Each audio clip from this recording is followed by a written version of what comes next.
ನಮಸ್ಕಾರ. ಸುವರ್ಣ ಡಿಜಿಟಲ್ಗೆ ಸ್ವಾಗತ. ನಾನು ಅಜಿತ್ ಹನುಮಕ್ಕನವರು. ನಮ್ಮ ಡಿಜಿಟಲ್ ಟೀಮ್ನವರು ಕನೆಕ್ಟ್ ವಿತ್ ಅಜಿತ್ ಅನ್ನುವಂಥ ಒಂದು ಕಾರ್ಯಕ್ರಮ ಮಾಡ್ತಾ ಇದ್ದಾರೆ. ಈ ಕಾರ್ಯಕ್ರಮದಲ್ಲಿ ಸುವರ್ಣ ಡಿಜಿಟಲ್ನ ವೀಕ್ಷಕರುಗಳು ನನಗೆ ಪ್ರಶ್ನೆ ಕೇಳಬಹುದಂತೆ, ನಾನು ಉತ್ತರ ಕೊಡಬೇಕಂತೆ. ಅಂಥದ್ದೊಂದು ಕಾರ್ಯಕ್ರಮ ಇದು. ಇದರ ಮೊದಲನೇ ಎಪಿಸೋಡ್ ಇವತ್ತು. ಹಲವು ಪ್ರಶ್ನೆಗಳನ್ನು ಕೇಳಿದಿರಿ, ಒಂದೊಂದಾಗಿ ಉತ್ತರ ಕೊಡ್ತಾ ಹೋಗೋಣಂತೆ. ಮೊದಲನೇ ಪ್ರಶ್ನೆ ನಾವು ತಗೊಂಡಿರೋದು ಚಂದ್ರಶೇಖರ್ ಅಂತ, ಗೂಳ್ಯ ಗ್ರಾಮ, ದೊಡ್ಡಬಳ್ಳಾಪುರ ತಾಲೂಕು. ಇವ್ರು ಕೇಳ್ತಾರೆ, ನಾನು ನಿಮ್ಮ ಅಭಿಮಾನಿ, ನಿಮ್ಮ ಪ್ರತಿಯೊಂದು ಸುದ್ದಿಯಿಂದ ಸಾಕಷ್ಟು ಕಲಿತಿದ್ದೀನಿ, ಆದರೆ ನಿಮಗೆ ಈ ನೆಗೆಟಿವ್ ಕಮೆಂಟ್ಗಳು ಬಂದರೆ ಹೇಗೆ ಫೇಸ್ ಮಾಡ್ತೀರಿ ಅನ್ನುವ ಪ್ರಶ್ನೆ ಇದೆ, ಉತ್ತರಿಸಬಹುದಾ ಅಂದಿದ್ದಾರೆ. ಡೆಫಿನೆಟ್ಲಿ. ಹೇಗೆ ಫೇಸ್ ಮಾಡುತ್ತೀರಿ ಅನ್ನೋದು ನಿಮ್ಮ ಪ್ರಶ್ನೆ. ನಂದು ಮರು ಪ್ರಶ್ನೆ ಇದೆ, ಯಾಕೆ ಫೇಸ್ ಮಾಡುತ್ತೀರಿ, ಯಾಕೆ ಫೇಸ್ ಮಾಡಬೇಕು? ನೆಗೆಟಿವ್ ಥಿಂಗನ್ನು ಹೇಗೆ ತಗೋತೀರಿ ಅಂದರೆ ಏನರ್ಥ, ಯಾಕೆ ತಗೋತೀರಿ ಅನ್ನೋದೇ ನನ್ನ ಪ್ರಶ್ನೆ. ಯಾಕೆ ತೆಗೆದುಕೊಳ್ಳಬೇಕು? ಯಾವುದೋ ಒಂದು ಹೆಸರು ಮರೆತು ಹೋಗಿದೆ ನನಗೆ. ಹಿಂದಿ ವೆಬ್ ಸಿರೀಸ್ನಲ್ಲಿ ಒಂದು ಡೈಲಾಗ್ ನೋಡ್ತಾ ಇದ್ದೆ ನಾನು, ಇಬ್ಬರ ಮಧ್ಯದ ಸಂಭಾಷಣೆ.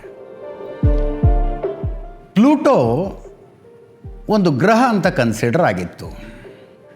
ಆ ನಂತರ ನಾಸಾದವರು, ಬೇರೆ ಬೇರೆ ಅಂತರಿಕ್ಷ ಸಂಸ್ಥೆಗಳವರೆಲ್ಲ ಕೂಡ್ಕೊಂಡು ಮೀಟಿಂಗ್ಗಳ ಮೇಲೆ ಮೀಟಿಂಗ್ ಮಾಡಿ, ಕಾನ್ಫರೆನ್ಸ್ ಮಾಡಿ, ಇಲ್ಲ it is not a planet, it is a dwarf planet ಅಂದ್ರಂತೆ. ಅದು ಗ್ರಹ ಅಲ್ಲ, ಕ್ಷುದ್ರ ಗ್ರಹ ಅಂದ್ರಂತೆ. ಅದನ್ನು ಕ್ಷುದ್ರ ಗ್ರಹ ಅಂತ ಕರೆಯಲಾಯಿತು. ಅದಾದ ನಂತರ ಅದಕ್ಕೊಂದು ಕೌಂಟರ್ ಆರ್ಗ್ಯುಮೆಂಟ್ ಬಂತು, ಕ್ಷುದ್ರ ಗ್ರಹ ಅಲ್ಲದು ಪೂರ್ಣ ಪ್ರಮಾಣದ ಗ್ರಹನೇ ಅಂತ. ಅದರ ಬಗ್ಗೆ ಚರ್ಚೆಗಳು ನಡೀತಾ ಇದ್ದಾವೆ. ಕೆಲವರು ಪ್ಲೂಟೋ ಗ್ರಹ ಅಂತಾರೆ, ಇನ್ನು ಕೆಲವರು ಪ್ಲೂಟೋ ಕ್ಷುದ್ರ ಗ್ರಹ ಅಂತಾರೆ. ಇಲ್ಲಿ ಇಷ್ಟೆಲ್ಲ ಚರ್ಚೆಗಳಾಗ್ತಾ ಇರೋದು ಪ್ಲೂಟೋ ಮೇಲೇನಾದ್ರು ಪರಿಣಾಮ ಬೀರುತ್ತಾ? ಅದು ತನ್ನ ಪಾಡಿಗೆ ತಾನು ತನ್ನ ಕಕ್ಷೆಯಲ್ಲಿ ಸೂರ್ಯನ ಸುತ್ತ ಸುತ್ತಾನೇ ಇದೆ. ತನ್ನಿಂದ ಲಕ್ಷಾಂತರ ಕಿಲೋಮೀಟರ್ ದೂರದಲ್ಲಿ ಭೂಮಿ ಅನ್ನೋ ಒಂದು ಗ್ರಹದಲ್ಲಿ ಕೂತ್ಕೊಂಡು ಕೆಲವು ದೀಡ್ ಪಂಡಿತರು ಏನು ಚರ್ಚೆ ಮಾಡ್ತಾ ಇದ್ದಾರೆ ತನ್ನ ಬಗ್ಗೆ ಅನ್ನೋದು ಪ್ಲೂಟೋಗೆ ಏನಾದ್ರು ಮ್ಯಾಟ್ರ್ ಆಗುತ್ತಾ? ಏನೂ ಇಲ್ಲ. ನಾವು ಯಾಕೆ ಹಂಗಿರೋದಕ್ಕೆ ಬರೋದಿಲ್ಲ ಅನ್ನೋದು ನನ್ನ ಪ್ರಶ್ನೆ. ಯಾರೋ ಚಿತ್ತಾಪುರದಲ್ಲಿ ಚಿಂಟು, ಗೌರಿಬಿದನೂರಿನಲ್ಲಿ ಗುಡ್ಡು ಅನ್ನೋರು ನಮ್ಮ ಬಗ್ಗೆ ಏನು ಯೋಚನೆ ಮಾಡ್ತಾರೆ ಅನ್ನೋದಕ್ಕೆ ನಾವು ಯಾಕೆ ತಲೆ ಕೆಡಿಸ್ಕೋಬೇಕು? ವೈ ಶುಡ್ ವಿ ಈವನ್ ಬಾದರ್? ಅವರಿಗೆ ಅವರ ಜೀವನದಲ್ಲಿ ಸಾವಿರ ಸಮಸ್ಯೆಗಳಿದ್ದಾವೆ. ಶೀಘ್ರ ಸ್ಖಲನದಿಂದ ಹಿಡಿದು ಸಾಲಬಾಧೆಯ ತನಕ ನೂರಾರು ಸಮಸ್ಯೆಗಳ ಮಧ್ಯದಲ್ಲಿದ್ದಾರೆ ಅವರು. ಅವ್ರಿಗೆ ಅವ್ರದ್ದೇ ಆದ ಫ್ರಸ್ಟ್ರೇಷನ್ ಇದೆ, ಅವರಿಗೆ ನೂರಾರು ಚಿಂತೆಗಳಿದ್ದಾವೆ. ಅವರು ಕೈಯಲ್ಲಿ ಮೊಬೈಲ್ ಇದೆ, ಅದಕ್ಕೊಂದಷ್ಟು ಇಂಟರ್ನೆಟ್ ಇದೆ.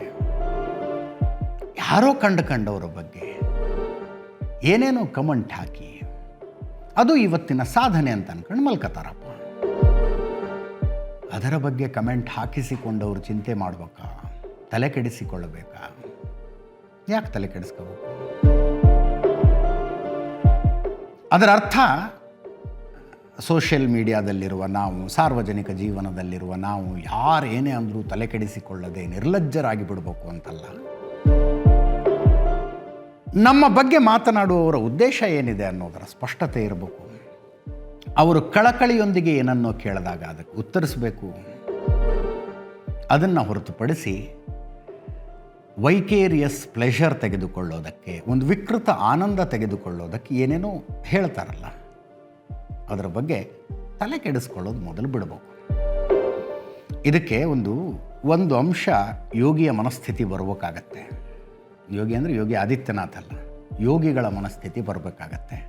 ಅಂಥ ಮನಸ್ಥಿತಿ ತಂದ್ಕೋಬೇಕು. ನಾವು ಪ್ರಯತ್ನಪೂರ್ವಕವಾಗಿ ತಂದುಕೊಳ್ಳಬೇಕಾಗತ್ತೆ.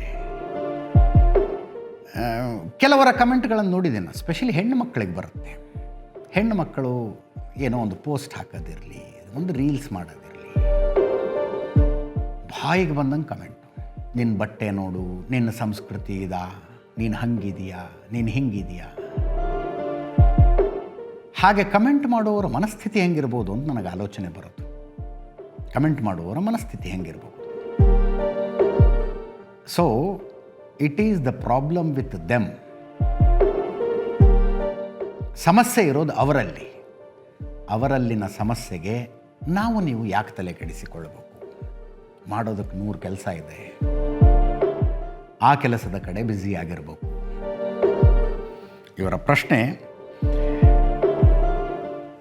ನೆಗೆಟಿವ್ ಕಮೆಂಟ್ಗಳು ಬಂದರೆ ಹೇಗೆ ಫೇಸ್ ಮಾಡುತ್ತೀರಿ? I will come back to the same thing. ಯಾಕೆ ಫೇಸ್ ಮಾಡುತ್ತೀರಿ? ಫೇಸ್ ಯಾಕೆ ಮಾಡಬೇಕು? ಚಿಕ್ಕಂದಿನಲ್ಲಿ ನಮ್ಮ ಬಗ್ಗೆ ಯಾರೋ ಏನೋ ಅಂದರು ಅಂತ ನಾನು ಬೇಜಾರು ಮಾಡ್ಕೊಂಡು ನಮ್ಮ ಅಮ್ಮನ ಹತ್ರ ಹೋಗಿ ಹೇಳಿದ್ರೆ ನಮ್ಮಮ್ಮ ಯಾವಾಗಲೂ ಒಂದು ಮಾತು ಹೇಳ್ತಿದ್ರು, ಅವ್ರೇನು ಕೊಟ್ಟು ನಡೆಸ್ತಾರೆ ನಮಗೆ ಅಂತ. ಅವ್ರೇನು ನಮಗೆ ಕೊಟ್ಟು ನಡೆಸ್ತಾರ? ನಮಗೇನಾದ್ರು ಕೊರತೆ ಆಗುತ್ತೆ ಅಂದರೆ ಬಂದು ನಿಂತ್ಕೊಳ್ಳೋರ? ನಮ್ಮ ಕಷ್ಟ ಸುಖಕ್ಕಾಗವ್ರ? ಯಾರೋ ಇಂಟರ್ನೆಟ್ನ ಅಪರಿಚಿತ. ಅವರ ಕೆಲವು ಶಬ್ದಗಳಿಗೆ ಯಾಕೆ ಬೆಲೆ ಕೊಡ್ತೀರಿ? ಬೆಲೆ ಕೊಡೋದು ನಿಲ್ಲಿಸಿ, ಸಮಾಧಾನವಾಗಿರಿ, ನೆಮ್ಮದಿಯಿಂದಿರಿ, ಆನಂದದಿಂದಿರಿ. ಮುಂದಿನ ಪ್ರಶ್ನೆಯೊಂದಿಗೆ ಮತ್ತೆ ಸಿಗ್ತೀನಿ ಕನೆಕ್ಟ್ ವಿತ್ ಅಜಿತ್ನಲ್ಲಿ. Stay connected.